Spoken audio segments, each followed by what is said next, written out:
To make a slip knot, take your working yarn and you're going to make a circle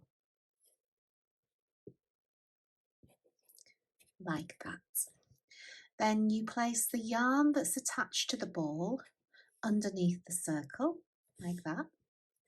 And if you just grab your crochet hook at this point, you can just put your hook under the yarn like so and just lift it up.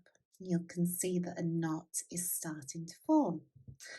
So when you've got that knot, you can then take the yarn that's attached to the ball, that's called your working yarn, and you just pull on that. And that will make your slip knot just sit up on your crochet hook. And you don't want it to be too tight. You want the actual knot to just move up and down your hook. You don't want it to be so tight that it won't move. And that is a slip knot. When you start out at crochet, you're going to have to think about how you hold your hook. And I tend to hold mine like a knife. Other people hold it a bit like this, and I've seen lots of variations in between. How you actually hold your hook, I wouldn't worry about too much. It will develop over time. But what you do need to think about is how you hold the yarn in your opposite hand, because we have to create some tension to crochet. So to do that, the way I do it is I wrap the working yarn, that's the yarn that's attached to the ball, around my little finger and then over the top of my index finger. And this helps me because when I am crocheting, I will be putting my yarn over my hook and making lots of different stitches. And I can let the yarn feed through my fingers by just opening up my little finger, if you see, and it just pulls through like so. So have a go. It will take time for you to get used to holding your hook and holding your yarn, but you will develop your own technique over time. The other thing that I want you to think about is if a hook isn't really working for you, well then try a different hook. So I tend to find that on some projects the metal hooks work for me, but on most projects I tend to like to use a wooden hook because I find these are just more natural for me, and I just like the way that they feel, and I can guarantee you that if you get into crochet then you will end up with lots of different hooks and you will try experimenting. Crochet hooks do come in all shapes and sizes, and it's really important that you know what size hook you're working with. Let me explain more. So this is a 5mm hook, and that is a metric measurement. So if we measure from this side of the hook to the other side of the hook, that will be 5mm. So if in doubt, always check the size of the crochet hook by measuring from one side to the other. That will give you the millimeters. Now, if we were looking at UK sizes and it had a UK size on it, this would be called a size 6.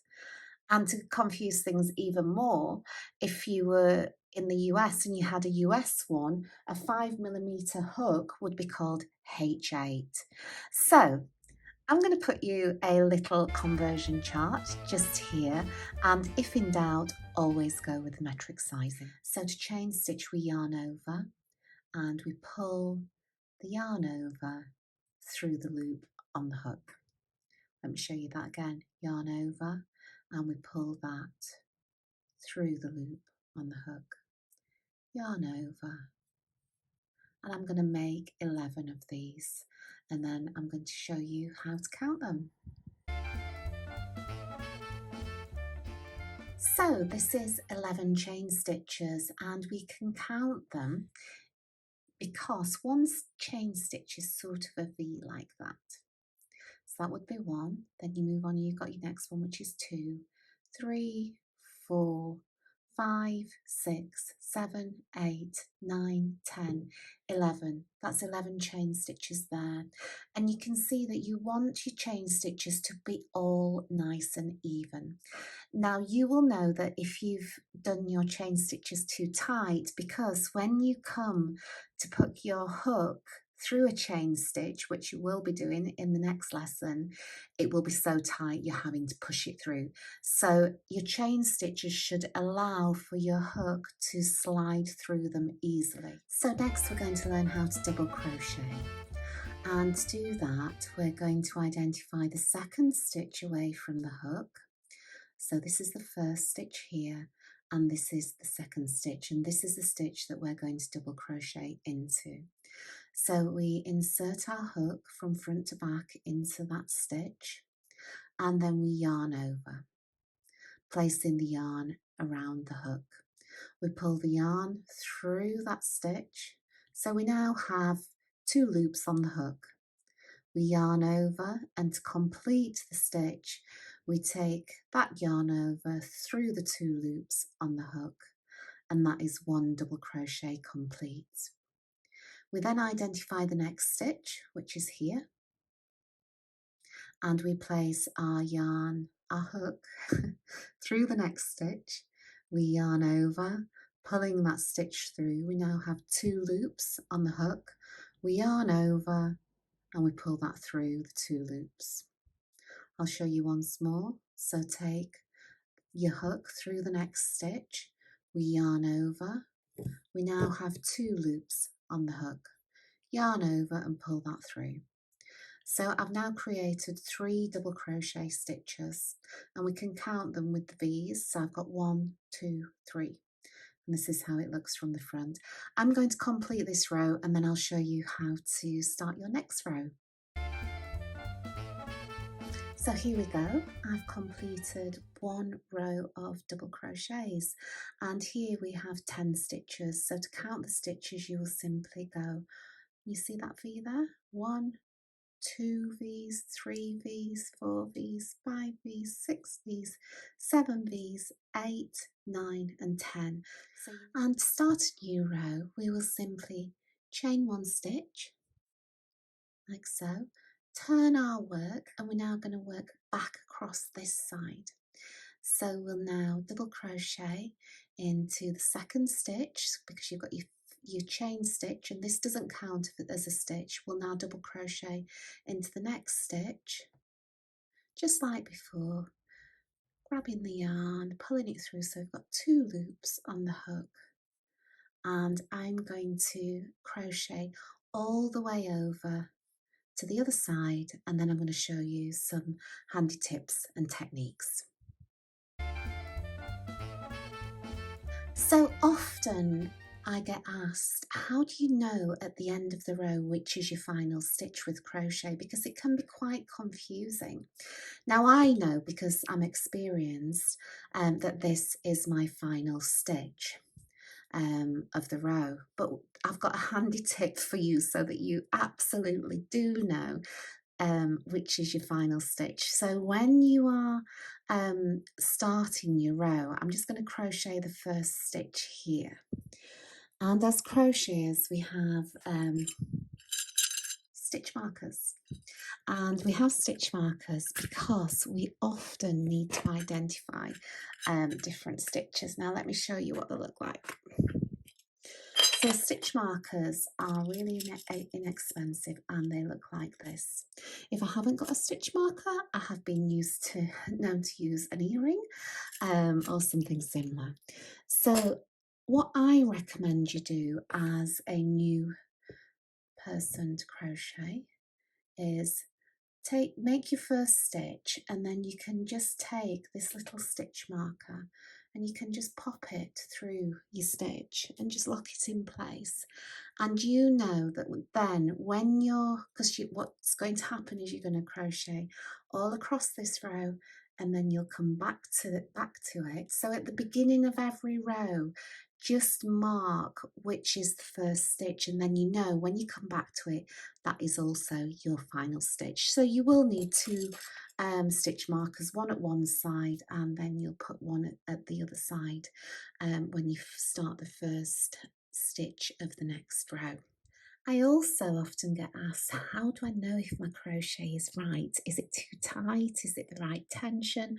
Well, this is a good way to find out. So what I like to do when I'm crocheting things that I class as flat or rectangles, I always like to look at whether my foundation chain, this is the row of stitches that I did at the beginning, whether they're straight or not. Now, mine are straight, and I can tell you that because this piece of fabric sits nice and flat, and you can see that this bottom row actually sits nice and straight. Now, you would know if it was too tight, if you'd have started your work off too tight, it would be sitting something like this. This is often what happens at the beginning of a beginner's crochet project, that they may make the first foundation row quite tight, and then it will look like this when you're working with it. So now, given you're a beginner and you're just learning, it's a good time, if your work is looking like this, if that's not how you want it to look, pull it out and start again and practice again, because practice with crochet does make perfect. So at this point, I just want to mention that if you are looking to treble crochet, I have another video on treble crochet. So head over to that for a full explanation on everything treble crochet. Next, I'm going to show you how to change the colour of your yarn or to add a new ball. So this is how I like to do it. At the beginning of a row, I'm just going to snip off the old colour and I'm going to leave a generous tail. So just snip that off and let's get that old colour out of the way. Then next I'm going to add a new colour. So let's find the tail of that new colour. And I just like to make a little hoop and we're going to pull that through the loop here. And just pull the working tail of the old colour and just close it up like that. Then if we just take the new yarn, we're going to chain one just as we would at the beginning of a new row. We turn, so you've already learned how to turn and how to start a new row, and then we're going to simply double crochet across this row like this, and I'll see you back in a moment.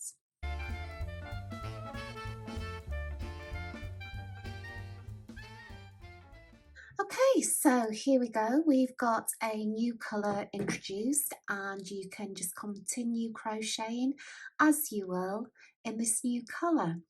And at a point where you want to finish off, so say you have completed your project and it now tells you on your instructions to finish off, all you simply do is cut another long tail. I always like to be generous with tails because we have to weave in at the end.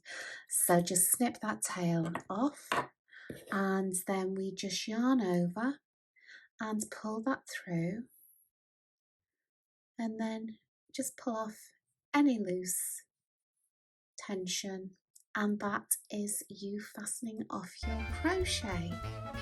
So next I want to show you how to weave in your ends, because like with any knitting and crochet project there are ends to weave in. So just find a nice wide-eyed needle if you're using chunky yarn like me, and then I just like to pop my needle underneath a number of the stitches. As many as you like really, and just pull the yarn through like so. And just when you pull it through, just give it a nice good tug and snip off the end, and then I would be more than happy that that piece of yarn is secured. And as a thank you for watching to the end of the video, here's a bit of information on understanding terminology in crochet. Do get your head around the difference between UK and US crochet abbreviations. And then the other thing that I have for you is the actual abbreviations that are used in crochet, because often in patterns you will see abbreviations and they're simply there to save space, because there could be very long patterns if we typed it out in full. So having a list of a few essential abbreviations, I'm sure, will help your crochet journey. So if you have enjoyed this video, please do subscribe down below, and I'll be getting some more videos to you very soon.